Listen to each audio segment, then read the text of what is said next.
about investments, I told you that there's any time that you're looking at investments, there's 5 lines on that balance sheet or on that profit and loss sheet that are the same no matter what kind of investment you're looking at. We said that the first line of that was gross scheduled, if you let me abbreviate there, income. We said we were going to subtract from that vacancy and credit losses. And that was going to give us our effective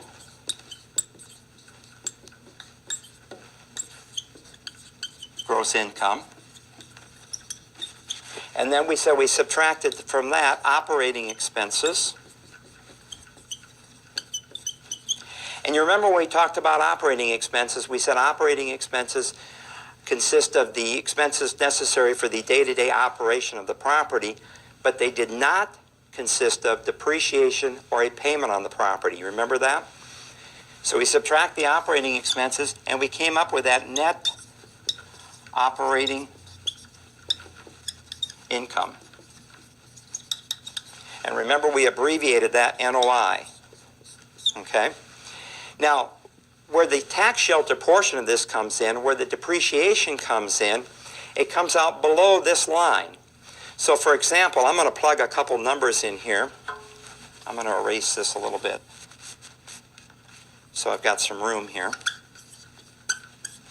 We'll say that our income for this property was, say, $30,000 for the year. Okay? By the way, we always are going to do this annually. We're always going to calculate a return on our investments on an annual basis. We're never going to do it monthly. We're always going to do it annually. That's important to remember. So we generated an NOI here of $30,000. But we were able to depreciate this building, according to the IRS, for whatever statutory period they allowed.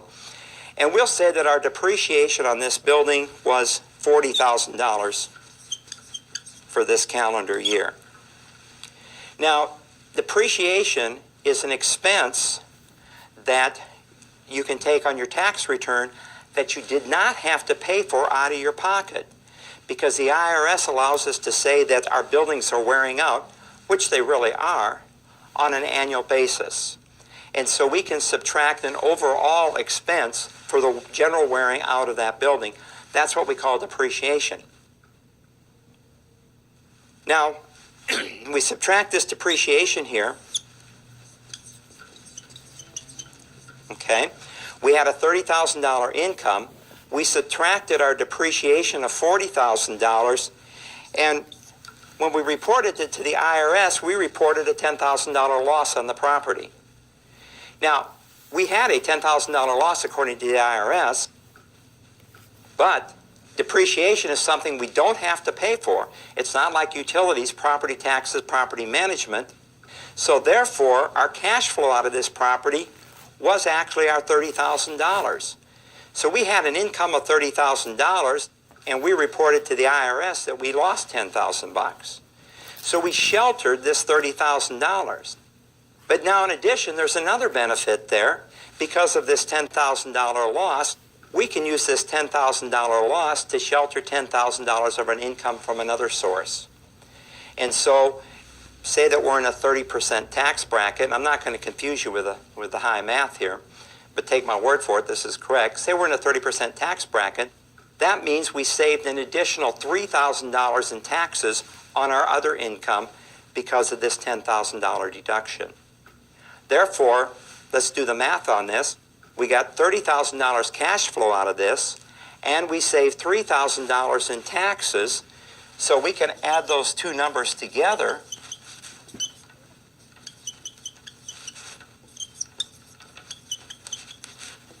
And we're coming away from this building with $33,000 in tax savings and tax benefits. That's the first tax benefit that we have out of investment real estate, is that depreciation. And you can probably see that's a great one. But that's not the only one we've got. We've got another one, too, that looks just as good, if not better than this. So let's look at that.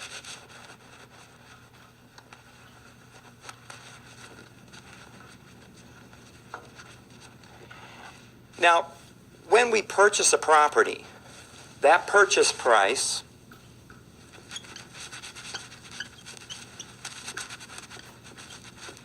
and I want to teach you the concepts here. We're not going to go into it exactly. I just want to give you the overall concept because that's all you're going to see on the test. If you want to get more into investment real estate, I suggest you take a class on it. Look at Allied's curriculum and see if there's a class there that'll fit you there. And that'll give you the exact particulars so you can do this. Right now, I just want to give you the concepts. The purchase price of that property is going to be the cost of that property, what we paid for the property. And according to the IRS, let me move this over a little bit. That cost is our basis in the property, okay? Now, if we make improvements to that property, we're going to take those improvements.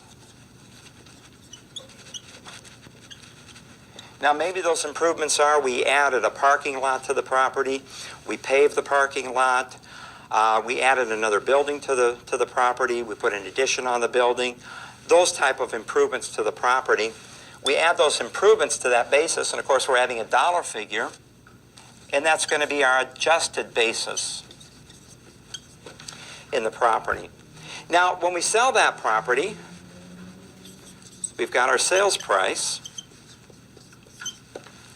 We subtract our adjusted basis from that, and hopefully we've got a gain on that property. And we're going to call that gain a capital gain. Now, this is where the tax benefits start to come in. One thing we can do with that capital gain is we can sell the property on what we call an installment sale, which means this, is that we'll put some numbers here. We'll say that we sold this property for $1 million, and our adjusted basis was $500,000. Okay? So we've got a capital gain here of $500,000. If we sell that property in just one tax year, we're going to pay taxes on the whole $500,000. But one of the beauties of capital gains is that it's taxed at a tax-favored rate. It's not going to be taxed like ordinary income. That's income that you earn by working on a daily basis. You're having a job or you have a business that generates an income.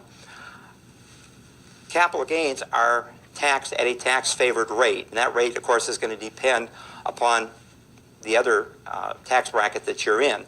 But it's going to be tax-favored to begin with. Now, if we do an installment sale on this, we could even take this payment in 2 years. What an installment sale says is that you take the proceeds from your property, from the sale of your property, in more than one tax year. What's the benefit of that? Well, the benefit of that is that we can move that income around. And so maybe I made a lot of money in real estate this year, and then I sold a building on top of that, and I'm just going to get beat up with taxes. So I say, okay, I'm going to sell this building. I'm only going to take half of the income this year and the rest of the income next year. So I'm going to take it in 2 payments from you. I'm going to owner finance it for you, and I'm going to take it in 2 payments from you. I'll take $250,000 on December 31st and $250,000 on January 1st. Does that work for the IRS? You bet. If my tax year is a calendar year, I'm taking it in 2 different years. Therefore, I've moved that income around, and I've decreased the overall tax rate on my income. So that's one benefit. That's the installment sale. Now, there's another benefit that we have here, and I think I can erase this. We can do actually a section, and that's the IRS tax, under the IRS tax code. It's called the Section 1031 exchange.